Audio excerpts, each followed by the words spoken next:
Bienvenidos al podcast de economía e inversiones de Upside Capital. Revisaremos el rendimiento del mercado en Chile y el mundo y las principales noticias económicas y financieras que marcan la jornada. Muy buenos días, ¿cómo están ustedes? Lunes 25 de mayo de 2026, soy Ramiro Galeano, fundador de Upside Capital. Les doy la bienvenida a otra edición más de mercados en Upside Capital. Como todos los días lunes vamos con la apertura semanal de mercados, comenzamos por el mercado local, en el cual no tendremos durante esta semana publicación de cifras relevantes que analizar. Sin embargo, podemos establecer algunos puntos de atención en el mercado local, los cuales están concentrando la atención del análisis. En cuanto a factores locales, es relevante estar pendiente de los avances de la ley de reconstrucción en su tramitación en el Congreso. Factor en general positivo para la economía local, dado que el proyecto busca en términos generales estimular la actividad económica, atraer inversión, entre otras variables positivas y relevantes. Por supuesto, también el foco está en esperar ya desde la próxima semana el índice mensual de actividad económica correspondiente al mes de abril y luego la inflación correspondiente al mes de mayo. Recordemos que respecto a actividad económica tuvimos un primer trimestre negativo con un retroceso del 0.5% y que la inflación en su medición de 12 meses se encuentra en el 4%, luego de que el IPC del mes de abril arrojara una alza del 1.3%, levemente por debajo de las expectativas del mercado. Estas cifras son relevantes dado que el mercado espera obtener más antecedentes respecto a el aumento generalizado de los precios de nuestra economía luego del aumento del precio de la gasolina y su eventual efecto también en la capacidad de crecimiento. En cuanto a factores externos a nuestra economía, es vital continuar analizando los avances respecto a la guerra en Oriente Medio entre Estados Unidos e Irán, los niveles inflacionarios de Estados Unidos y del mundo y por supuesto la reacción de la Reserva Federal y el resto de los bancos centrales en cuanto a manejo de tasa de política monetaria. Todos esos factores serán relevantes para tener más claridad respecto a qué ocurrirá con la tasa rectora en nuestra economía, teniendo presente por ahora que según la encuesta de operadores financieros y la encuesta de expectativas económicas del Banco Central, lo más probable es que durante 2026 la tasa se mantenga en el nivel actual del 4.5%. Nuestra visión al respecto es que un eventual acuerdo entre Estados Unidos e Irán respecto a la guerra y un tránsito más fluido de petróleo a través del estrecho de Hormuz significará una disminución de la presión inflacionaria en el mundo, también en Chile, lo cual llevará al Banco Central a retomar el escenario anterior a la guerra que marcaba eventualmente posibles recortes en la tasa de política monetaria hacia niveles más neutrales. En ese sentido mantenemos nuestra recomendación de inversión de incorporar activos locales en los portafolios de nuestros clientes, principalmente fondos mutuos de renta fija y también de renta variable local diversificados. Analizamos hoy el retorno de fondos mutuos de Principal AGF, aliado estratégico Upside Capital en la distribución de instrumentos de inversión para el uso de los mismos con el fin de llevar a cabo las estrategias de inversión recomendadas a nuestros clientes. En la parte de renta fija local, nuestro portafolio recomendado en Principal AGF se compone de 4 fondos. Fondo deuda a mediano plazo que mantiene un avance durante 2026 del 1.88%, fondo deuda a mediano plazo UF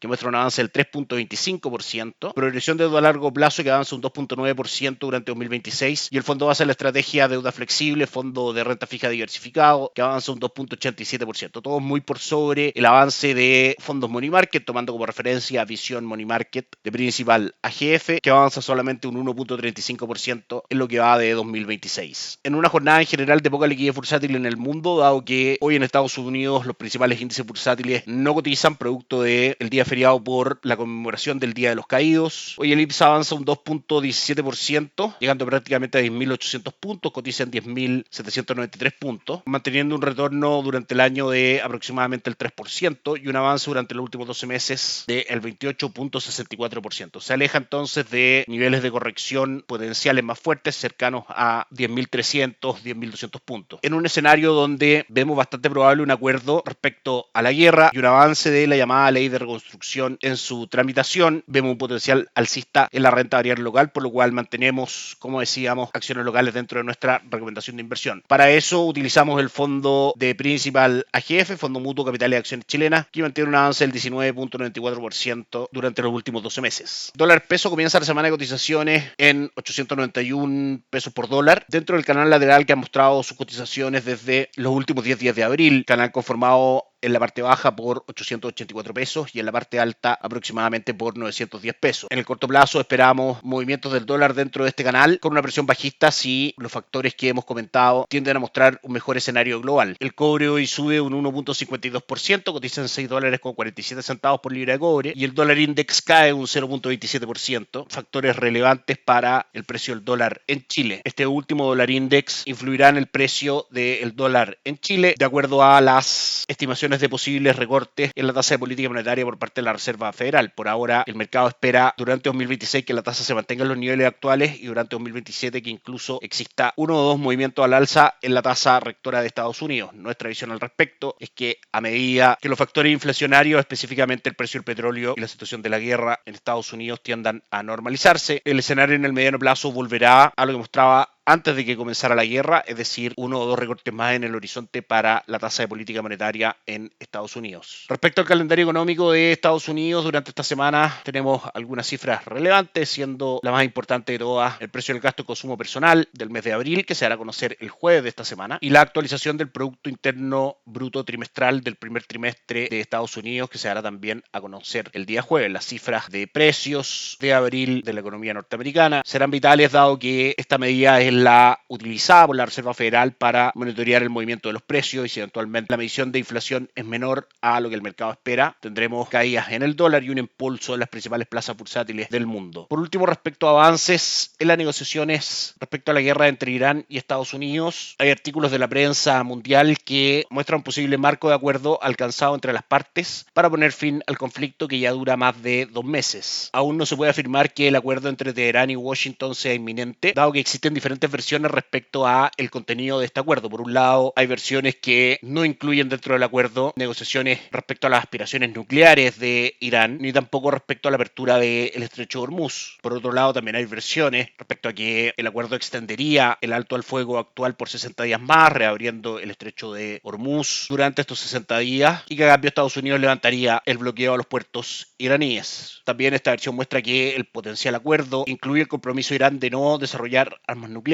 y de entablar negociaciones para suspender sus actividades de enriquecimiento de uranio, aunque, como decíamos, no es información confirmada. Sin embargo, el mercado confía más en esta última versión con más acuerdo, y en ese sentido se desarrolla un comportamiento positivo hoy día en las principales plazas bursátiles del mundo que están operando, aunque muy probablemente con un volumen de operación menor, dado el cierre de las principales plazas bursátiles norteamericanas. En Asia, el Nikkei 225 de Japón subió un 2.87%, y en Europa el DAX alemán avanzó un 2.14% y el Eurostock 600 un 1.10%. También el precio del petróleo cae con fuerza hoy, un 6.65%. El precio del petróleo WTI, que cotiza en $90 por barril, y el petróleo Brent, que cerró la semana pasada en $103 por barril. Los contratos futuros cotizan hoy en $96 por barril, con una caída de 7% aproximadamente respecto a los precios de cierre el día viernes de la semana pasada. En Upside Capital mantenemos nuestra visión respecto a que un acuerdo entre Irán y Estados Unidos y una convergencia hacia la normalidad respecto al tránsito de buques petroleros en el estrecho de Hormuz es el escenario más probable, por lo cual mantenemos nuestra recomendación de incorporar acciones de mercado extranjeros de manera diversificada a los portafolios de nuestros clientes. Para eso, mediante Principal AGF, recomendamos cartera gestión activa arriesgada, que mantiene un retorno del 19.44% durante los últimos 12 meses. También mediante Principal AGF entregamos acceso a plataforma Allfunds para incorporar fondos mutuos manejados por las casas de inversión más destacadas en el mundo, como JP Morgan, BlackRock y el mismo Principal, a portafolios de nuestros clientes. Muy bien, eso es todo por hoy. Que tengan una excelente semana. Nos encontramos el día jueves para el cierre semanal de mercados.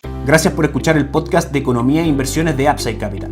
Te invitamos a visitar nuestro sitio web www.upsidecap.cl y contactarnos para brindarte una asesoría objetiva, sin sesgo y con una mirada global para tus inversiones.